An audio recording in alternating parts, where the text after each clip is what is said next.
For the next few minutes, you will witness some highlights of a spectacular and decisive operation. A few brief flashes on the screen will bring you the end product of years of training and planning and construction. The aircraft you will see took decades to develop. The men who jumped from them had to become experts in a matter of months, and they did. The operation was a great success. It saved thousands of American lives that might have been lost in bloody frontal assaults. But as you will see, we had to pay the cost of those saved lives in broken gliders, parachute silk, aviation gas, and 1,000 other items of supply and equipment. This is not a war that can be won by dollars and cents alone, but neither can it be won without dollars and cents. The money for gliders and parachutes, yes, and for bandages, come partly out of the war bonds you buy.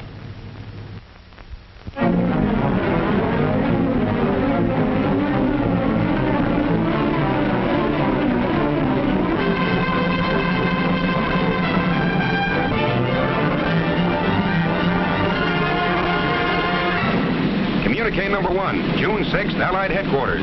Under command of General Eisenhower, Allied naval forces supported by strong air forces began landing Allied armies on the northern coast of France. The greatest news story in 1944. D-Day, H hour. That fateful moment for which the whole world held its breath. But in the night hours of D-Day -1, long before these first assault boats nosed onto the beach, American fighting men, troop carriers, paratroops, airborne infantry, and glidermen were already there. This picture is a small tribute to those men, living and dead, who went in before H hour on D-Day, 5 hours ahead of the main force, to start the destruction of Fortress Europe. Their story begins in a village in England. Not the kind of village that you ever saw or read about, but a strange, unsightly place. One that had sprung up almost overnight and was known to its citizens as Shantytown. Its buildings were fashioned entirely from heavy boxes and shipping crates used in transporting thousands of gliders from the United States. It was a growing community. Every time a glider moved out of its crate, there were impatient tenants waiting to move in and set up housekeeping. Or perhaps a business establishment. And everyone in town was there for one purpose, for the day when they would join forces with the British to make the big jump. The jump that would carry them not only across the English Channel, but across an almost solid wall of steel and iron and guns and ruthless, determined men, trained for generations in the art of death and destruction. But impregnable as these defenses appeared, we had a plan to surmount them. The wall of fortifications stretched along the entire coast of Europe. Part of the plan called for our air forces to carry an army of paratroops and airborne infantry over this wall.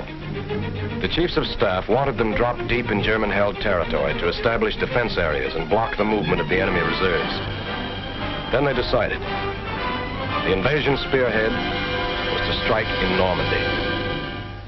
Immediately, troops began to be dispatched to special takeoff points all over England, where they would stand by until the final word was given.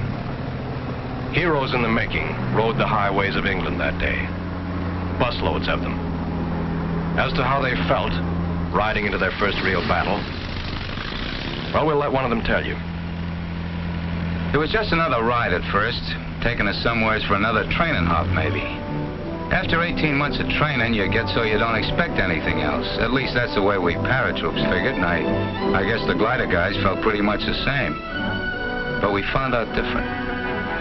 They took us to a sealed airport where nobody was allowed in and none of us allowed out. This didn't bother the hot lick swingsters. We kept in shape with regular exercises and then maybe a game or two. We knew there was something cooking now, something big. And we spent any spare time we could find in reading letters from home or maybe writing one to the folks and that special girl. Invasion markings painted on every ship and glider brought the whole thing even closer to us. We'd soon be on our way. Money was passed out. The kind you can spend in France. They hadn't forgotten a thing we'd need. Neither had we. But when these were taken care of, not many of us forgot that for our kind of guys, knives and guns aren't enough.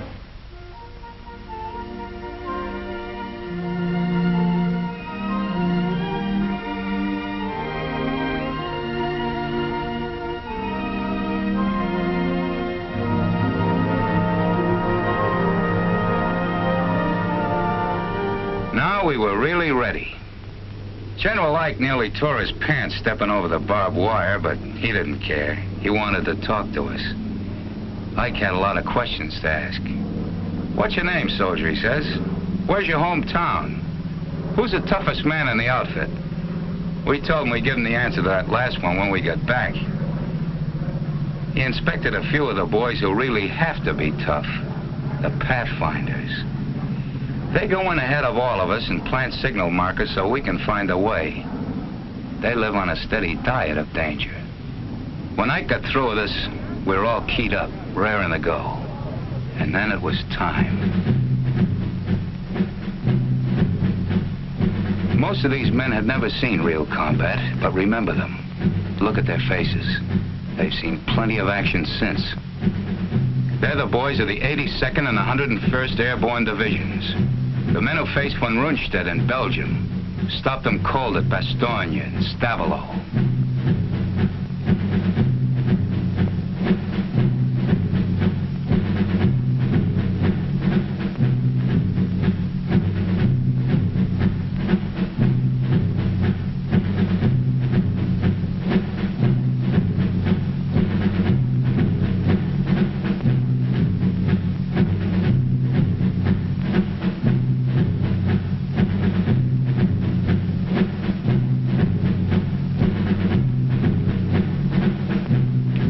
They'd given us brand new parachutes, and I remember one little guy saying he wasn't worried none about them opening because the company that made them was in his hometown, and his mother worked there in final inspection.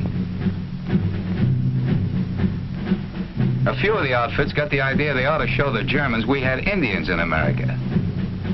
Here they are.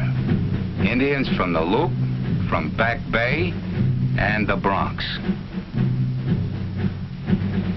Climbing into the ship, some of us were loaded so heavy that we had to be shoved on board by the others or we'd have never made it.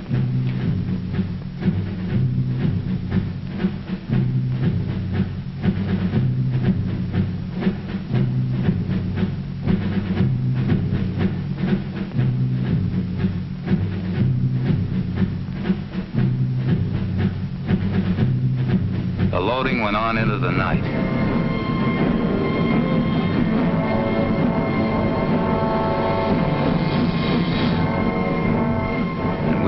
Places and ready long before takeoff time. Then we heard the roar of engines as the Pathfinder ships began hopping off.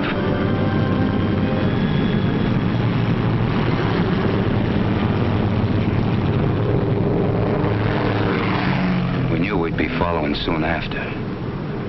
That takeoff was something I'll never forget.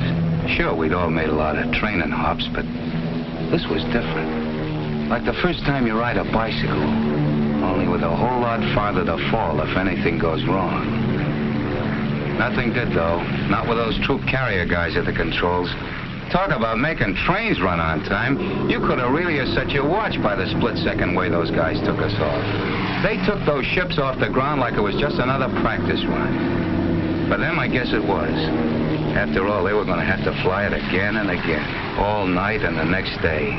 Only under fire.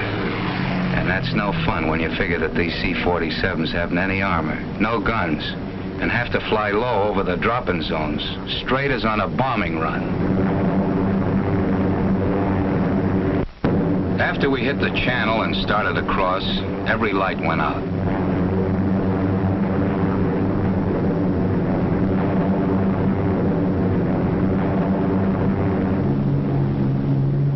We had no idea where we were when we got the order to stand up and hook up.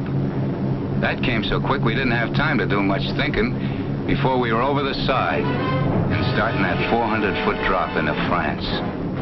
Thousands of us.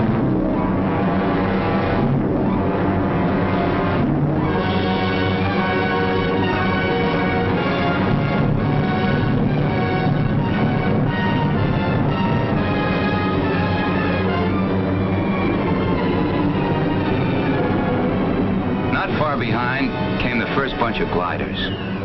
It seemed forever before they hit the ground. They were like clay pigeons for the German snipers. The glider pilots really had their hands full bringing those babies down in the dark that way. There were darn few signal lights to help them find their way. The Germans had caught on with crossfire almost from the minute they'd set down. They had to do their work lying flat on the ground. But those gliders got down. And the troops and guns inside them got into the fight. The pilots fighting right along with them. I guess we did plenty of damage that night. Yes, they did plenty of damage. Blocking road junctions, knocking out bridges, capturing fields for airstrips, and all the while, out in the channel behind them, Navy guns kept slamming away at the beaches, softening things up for the big push that would begin at dawn, clearing the way for the biggest invasion in history, the greatest movement of men and supplies.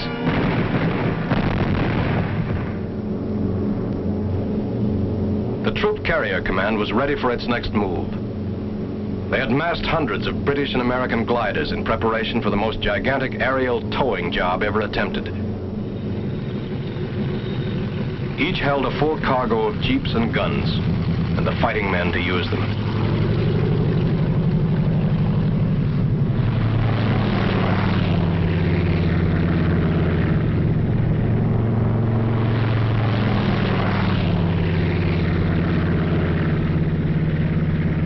The lives and success of those who were already in France depended on the flight of this vast armada.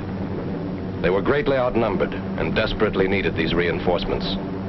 How they got them, a story of two-way air traffic and an unbroken chain of planes and gliders stretching from England to France and back again, is best told by a man who was a part of it all. Maybe we glider pilots didn't show it, but we were as excited over flying across that English Channel as Blériot must have been when he flew it for the first time, years before most of us were born. He didn't have much of an airplane under him, but then there weren't any German guns waiting for him on the other side. We did a bit of wondering about those guns as we started out over the Channel, and the lighthouses of England began slipping away beneath us. And what about the German Luftwaffe? This was its big chance. Our air forces had established air supremacy, sure. We had a regular umbrella of fighters over us. But if there was ever a time the German flyers would try anything to break through, this was that time. But we never saw a German plane. Approaching the French coast, the ack-ack and gunfire seemed harmless and far away. For those who were right in it, it was different.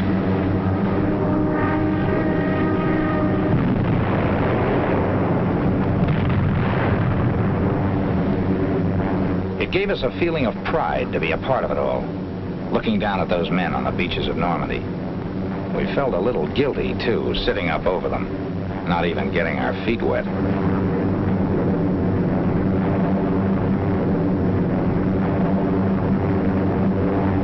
The Germans flooded entire areas to slow us up if a beachhead was established. We kept watching for those who had gone in during the night, but we only saw their parachutes. There was no sign of them.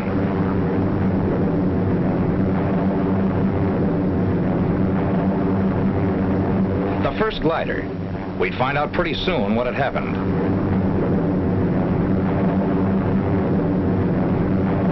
Cut loose. Roger. So long.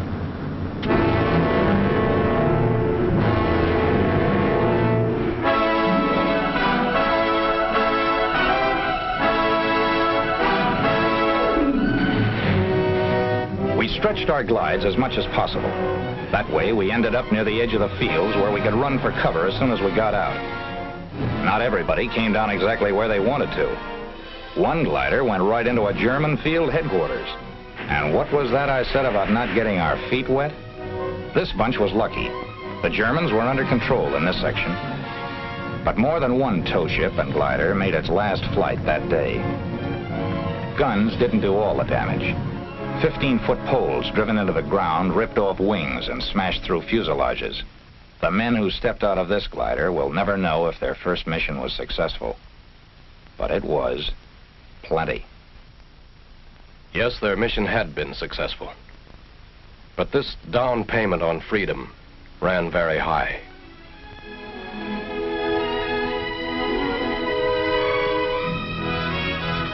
These broken wings served the highest purpose. They carried an army into Normandy. An army which spearheaded the Allied invasion, carried the fight for freedom right to the front door of those who had challenged it. A ring of steel and iron and guns and determined free men was closing in.